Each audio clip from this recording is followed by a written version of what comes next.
Hi Viv, I would like you to tell me about some of the games you've created. Alright, I'm gonna start with this one, and this was just a test I made when I was just turning 9, I think. So if you don't, and this is a platformer, and if you don't know what a platformer is, it's basically just, there's just a character in a level, and you jump around, and you have to get to other levels. What's the name of this game?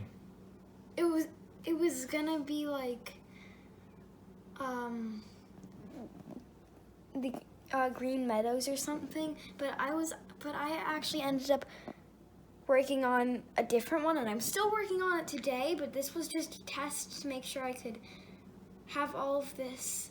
And you'll see there's some bugs and there's some lags, and that I wanted to see if I could fix that, and that's basically why I made this. So I guess we'll start it. There's no music, there's no sounds, it's just a test basically. So the character is this pink block right here, and then it says hello, and then if you go over here, that ends it. And then I actually came back to this project and made the art because I also wanted to see how it would look. But then we just have to get to the other levels, and then now the text is gone. But right here is the buggiest one, because as you can see, I can kind of float into the walls, and I found a way to fix that, and that's another reason why I did this, to see what I could fix. So then I have this level, and this was probably one of the easiest levels to make. This is a very short game, and then there's some holes. This might take a while to load because it has a lot of sprites. And what's the name of the program that you create these in? Scratch or CS First, and it's basically just a coding thing. And Did you teach yourself? Sometimes I watch YouTube videos, but I also learned it in tech class. But some things I did actually teach myself. So this is a clicker game, and basically all it is you click it and it changes your clicks by 1 each time. But then you can go here, you change your clicks to auto clicks, and auto clicks it changes clicks each second, and then points. But you need a lot of them. So I'm just gonna turn the music off, and the clicks are also coins. So as you can see, it says coins, and it's a very easy concept. It's just 1 point per click, and that's 25 clicks. And then there's a high score, and I haven't actually gotten to code the high score yet because it's hard to do with clouds, so this is just a placeholder basically. But I can show you what clicks to auto clicks is. I don't think I have enough, because oh yeah, I think it's 50, and then as you can see, my clicks counter is going up by 1, and then clicks to points per click, which is how many points you get per click, or how many clicks you get per click. So I'm gonna change it by 15 right there, and that's enough. That's not enough clicks, and I think it's 50, just like the other one. It progressively gets it gets more expensive, and it takes more clicks while it keeps going, and then there are a lot of upgrades that you can buy. Alright, so this is called Lemanoids or Lemon Invaders, and before I start, I want to kind of explain what the game is.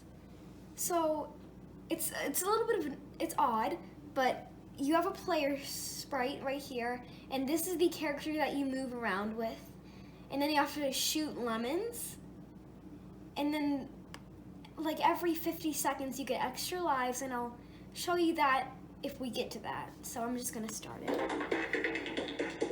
and then you press any key to start. So I'm gonna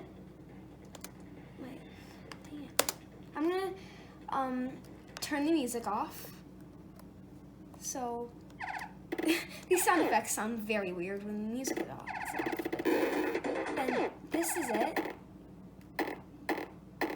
And it's very laggy and it's buggy, but I think it's good. I'm proud of this one.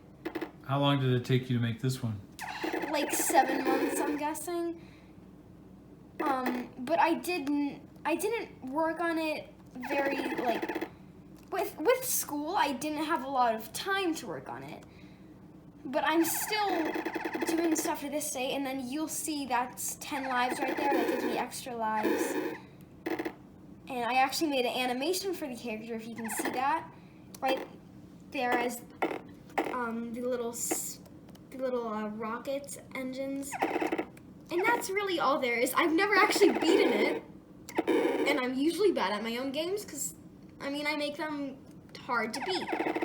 And that's what's fun about games, is that they're usually hard to beat. So there's timer, and then there's points, and every time you hit a lemon, you get points. And that's basically all the game is. So I think I'll keep working on it, but I'm very proud of this one.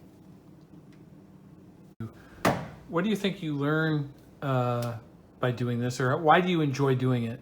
I enjoy doing it because not only that does it challenge my mind, I like making all these really awesome things, and it's fun to do in general, and it's fun to make art for it, it's fun to code for it, and also sometimes when trial and error happens, sometimes when I mess something up, it's fun to go and change it, and it's fun to just play around with things.